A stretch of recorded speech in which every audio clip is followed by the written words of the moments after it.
he succeeds me as Duke of Cornwall and takes on the responsibilities for the Duchy of Cornwall, which I have undertaken for more than 5 decades. News has spread quickly as we walked through Parliament Square. Across Britain, many people are hopeful. One idea stands out in cafes near Westminster and on the front pages of Sunday newspapers. King William V will shape the monarchy in the 21st century. The king waved to people from his car as he was leaving his home, Clarence House, right here in London today. The last time. Today, all attention turns to Windsor, not for sadness, but for a fresh start. Just days after receiving a blessing at Westminster Abbey from the Archbishop of Canterbury, Princess Catherine and Prince William made their first public appearance. Royal insiders are calling this the beginning of a shared reign. King Charles III, now under medical care and resting at Sandringham, has officially passed daily royal duties to his son and daughter-in-law. The Archbishop's blessing was not just a ceremony. It symbolized continuity, stability, and trust.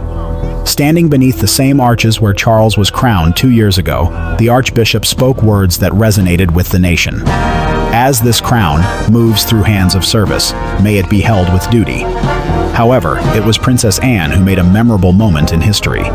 She stepped forward to give Catherine the new Queen Consort's crown, made by Gerard and Company, the royal jeweler since 1735. This crown, with Burmese rubies, sapphires, and diamonds from the late Queen Elizabeth's collection, represented legitimacy and respect. A palace statement explained that 2 versions of the crown were created.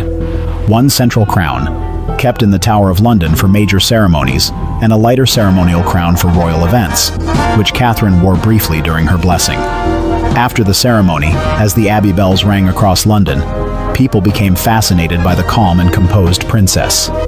One observer said, "She wasn't just receiving a crown, she was accepting a nation's trust." The Windsor Walkabout. A few hours after the wedding, William and Catherine made their first official appearance as the new leaders of the monarchy in Windsor. Thousands of people filled the long walk, waving Union Jacks and holding flowers. They wore badges that said, "For the future, William and Catherine." The atmosphere was exciting and full of anticipation, but also heartfelt, as if everyone was waiting for a family reunion. William walks at the front, showing a sense of duty and a humble presence, as if he feels the weight of his role. Catherine wears a dove-gray coat that fits her well. She greets the crowd with a warm smile, making everyone feel seen. Kids bring her crayon-drawn cards, and she kneels, her eyes crinkling joyfully. An older veteran leans in and says, "God bless the new queen." She replies softly, "God bless the king." This is more than just a parade. It marks a significant change.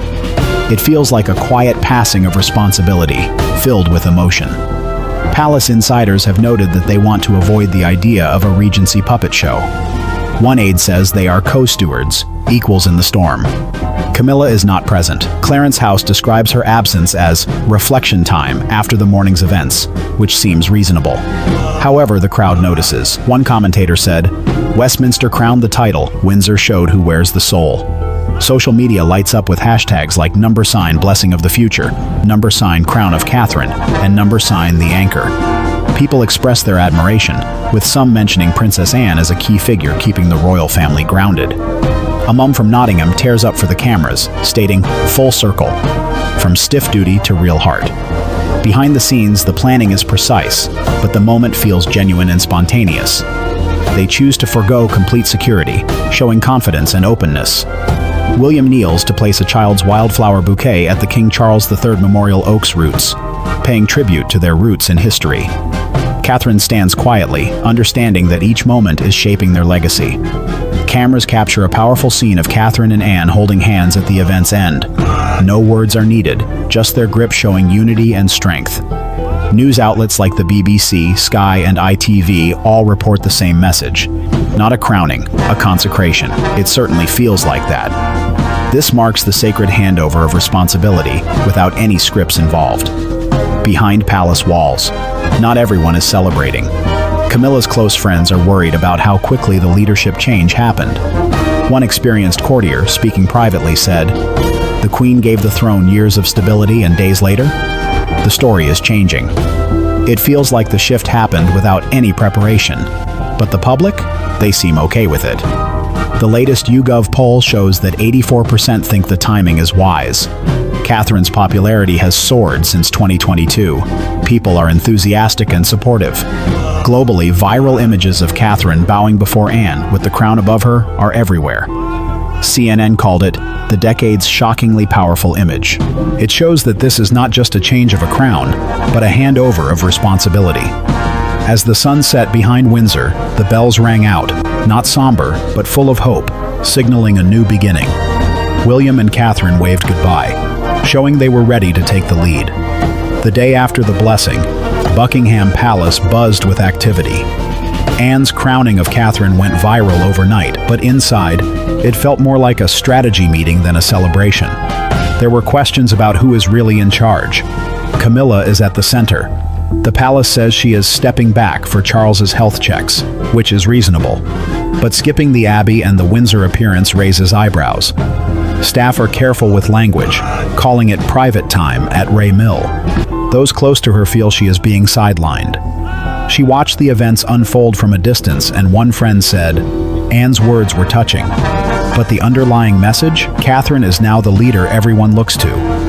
It's surprising for those who have seen the royal family for years to witness this shift. After the blessing, the communication staff changed how they worked. What used to be shared between Buckingham and Clarence is now focused on Wales. They called it a temporary fix. Observers noted this as a potential sign of deeper issues. Charles approved it after his doctor's visit, but rumors suggest Anne pushed for it.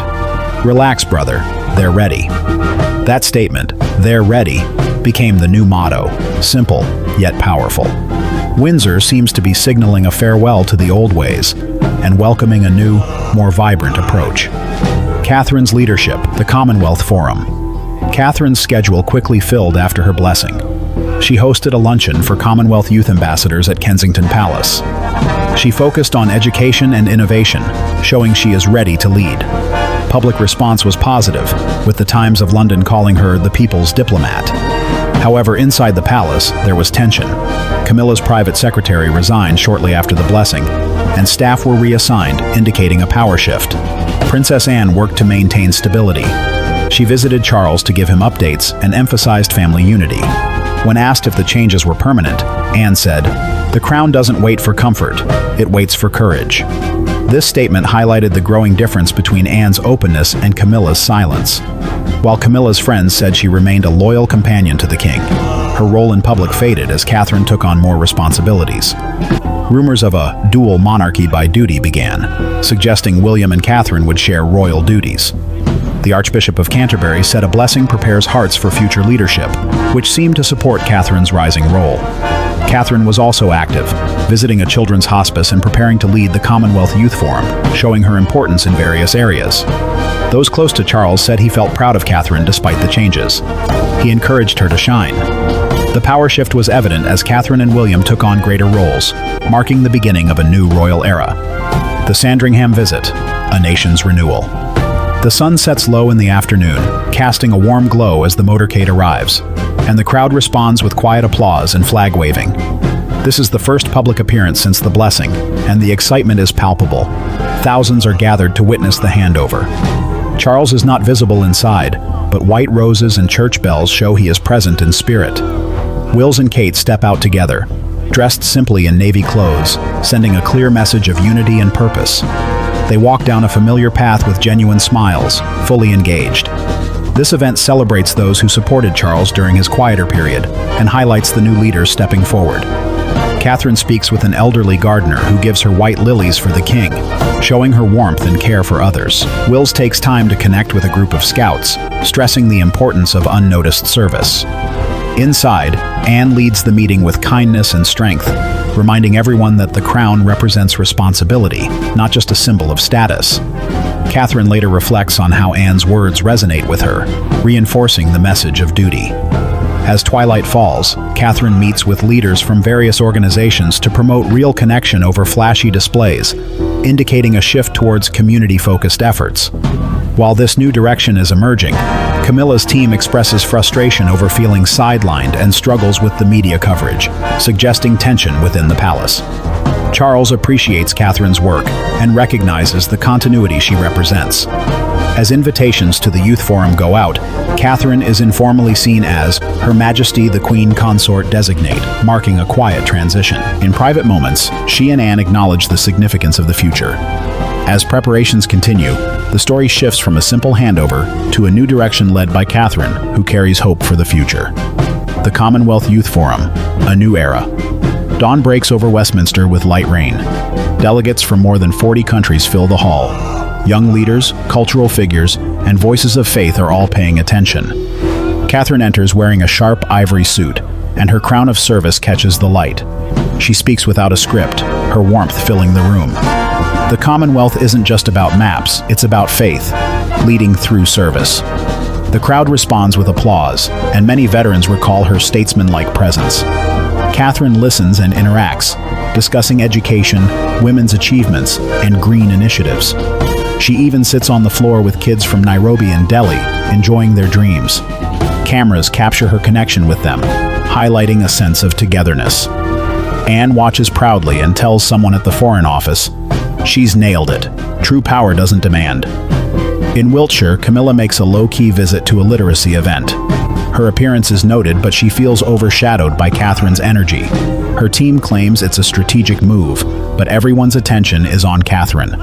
As evening falls, Catherine finishes with a strong message. The Crown's role is to remind, not command. Compassion is our strength. The crowd applauds for 2 minutes. Pundits call it Gen Z's anthem. Headlines read, "Queen Catherine charges Commonwealth ahead," showing a photo of her and Anne holding hands under a banner. In Sandringham, Charles watches with pride, recognizing Catherine's role in bringing people together in the Commonwealth. As night falls over London, one truth remains.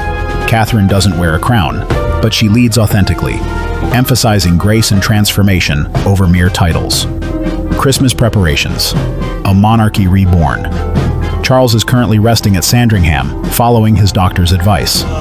He is not attending many public events, which is being described as time to reflect. He is preparing to hand over responsibilities to the next generation. Catherine, who acts as queen, is leading the holiday events. She is focused on real connections rather than flashy displays, with activities like carols at the Abbey and walks at Sandringham. The palace is decorated with children's crafts, representing shared joy. Even Anne smiles, saying this year feels different and gentler. On December 23rd, Catherine speaks at a special event at Westminster Abbey. She stands at the lectern where Elizabeth II last spoke, and her voice is clear as she encourages strengthening community and kindness. The crown is nearby but not on her head.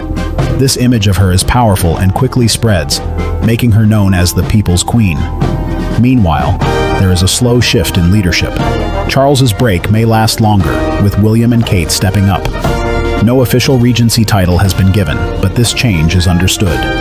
Family unity relies on Anne's leadership, Catherine's warmth, and Charles's support. Camilla's position has become less significant. As William and Kate leave Sandringham, the message is clear. The crown is ready to embrace the present. A monarchy reborn in empathy. Catherine's role is not just a side job, it's her passion. She has built it over months with late-night sketches and dedication. Her focus is on shared purpose in a divided world, which Anne quickly approved. Together they create a strong partnership. Catherine connects people while Anne supports her. The palace team helps Charles and Wills work smoothly. Catherine's approach is new. She prefers honest conversations about girls' education and climate change instead of formal dinners. She is involving scholars from around the world. A Foreign Office expert notes she is changing the game by prioritizing meaningful discussions. Her choice of the Gerard Crown of Service shows her commitment to ethical values. Meanwhile, Camilla faces challenges. Some charity events have been postponed, leading to worries about her role. Wills talks to Camilla, reminding her that change is necessary. Pundits see signs of a power shift, but Catherine stays focused on the future with a plan for a forum that highlights youth voices. She believes in teamwork rather than taking center stage, and social media supports her vision. Charles watches from Sandringham and feels proud of the legacy Catherine is building, making sure everything is tied together. A reign defined by grace. Camilla's inner circle feels the chill. She is being left out of strategy meetings and press updates. One aide reveals she reads the newspapers at dawn, sees the new stories, and notices hers are missing. It signals a quiet end to a chapter. At Westminster Hall, Catherine and Anne stand by Charles's coronation seat. Catherine touches it and says, "Still his." Anne responds, "One day yours. What matters is, you've earned it." This moment shows trust being passed between generations. As the monarchy changes, it will be led by a woman with a small crown and big hopes. Her reign will be about empathy. When the sun rises, every paper will declare, "She's here," and the crown feels light.